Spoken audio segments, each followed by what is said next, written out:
I've lived in the same house for 40 years.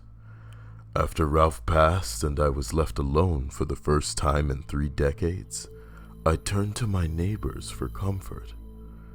They provided it in spades. I was honored and brought to tears by their kindness.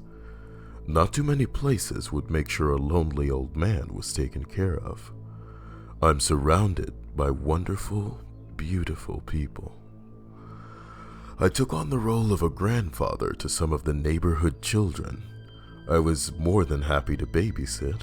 Ralph and I always wanted to adopt, but it wasn't permitted in our state. So having the opportunity to be a formative figure in the lives of these children was a great privilege. It made me feel like I was getting another chance to do everything that had been denied to me. I wish Ralph could have been here to take part. Still, I know he's watching with the same love and pride he expressed every day he was alive. One girl, Madison, formed a particularly strong connection to me. Her father was out of the picture. Her mom, Helen, was forced to work full-time, was rarely home during the day. Helen had always been the most supportive and loving of the neighbors after Ralph's death, so when I had the opportunity to help with Madison and watch her during the workday, I was more than willing. I started looking after Madison soon after her 10th birthday. She fell in love with the collection of toy kangaroos all over the house.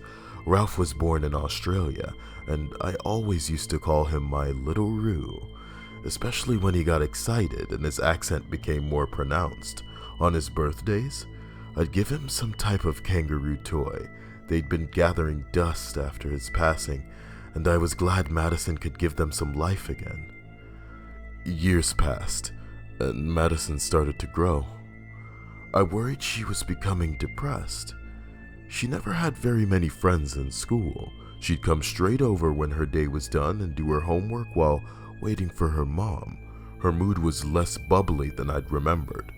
Part of it, I'm sure, was her age. Adolescence is tough for everyone, let alone someone with a difficult family life like Madison. Still, I worried about her. She was perfectly nice to me and was never rude or disrespectful, but she'd withdrawn. She didn't watch television with me anymore after her homework either. She'd just sit on the floor in her kangaroo pajamas, which were far too small for her at that point, playing with Ralph's figurines, just like she did when she was little. When Madison was 16, she got a boyfriend, her first one as far as I knew. I didn't like him at all. He was your typical teenage tough guy type, a chain-smoking, foul-mouthed loser. There wasn't anything I could do about it, though. Madison wouldn't bring him over, and I think she sensed I didn't approve. But it wasn't my business. I told myself years before that such situations were purely between Madison and her mother. Only if I felt like Madison was in danger would I interfere. Madison spent more and more time with the boyfriend and less with me. The house grew quiet again. The other children I'd taken care of had grown old enough to watch themselves. Their parents stopped by every so often for coffee, but my general person-to-person interaction was far less than I'd previously enjoyed. I was lonely. One night, Ellen came in to me in a panic. Apparently, Madison had admitted to using drugs. Helen had no idea what kind or anything like that, but she was terrified for her daughter's safety. I tried to reassure her that there had to be something the school could do, but that was when she told me the other half of the story. Madison was pregnant. This floored me.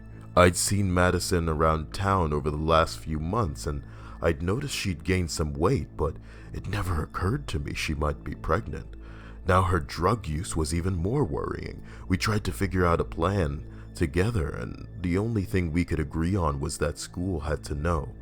Even though the local school system wasn't the best, they had to have some resources dedicated to problems like these. The school did nothing. Madison's reckless behavior continued, and Helen was too terrified to notify the police because she feared she'd be put in a foster home. I too was clueless.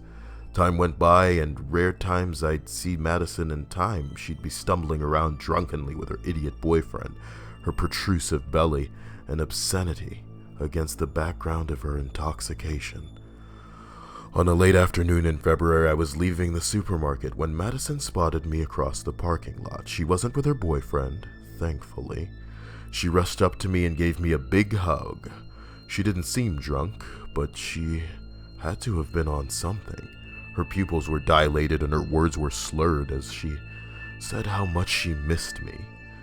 Then she asked if she could come over later to see the kangaroos. I told her that would be wonderful and that I missed her.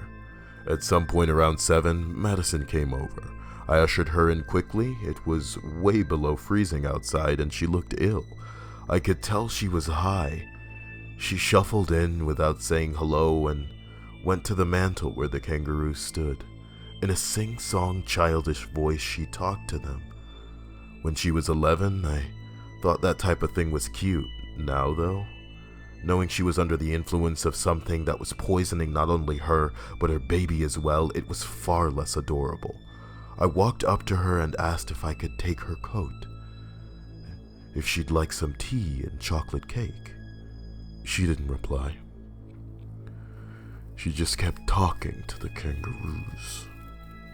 I sighed and sat down on the couch, waiting for her to either snap out of it and talk to me, or leave and hopefully go home to her mom. Madison went down the line of kangaroo toys on the mantel saying, "I love you," to each one. Then she walked back, doing the same thing in reverse order. Then she faced me. "I love you too, Michael," she cooed, a thin smile cracking her pale face. "But you know what? I love Rue most of all." Madison dropped her heavy coat to the floor and I screamed. A gaping wound had been carved across the top of her belly. The blue head and chest and right arm of her baby stuck out from the opening. "Look at little Rue," she said weakly. "Such a good little Rue."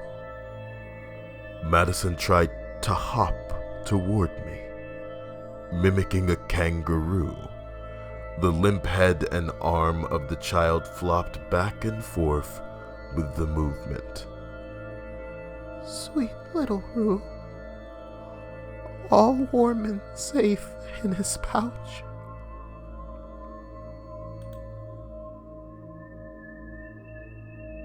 Unsettling.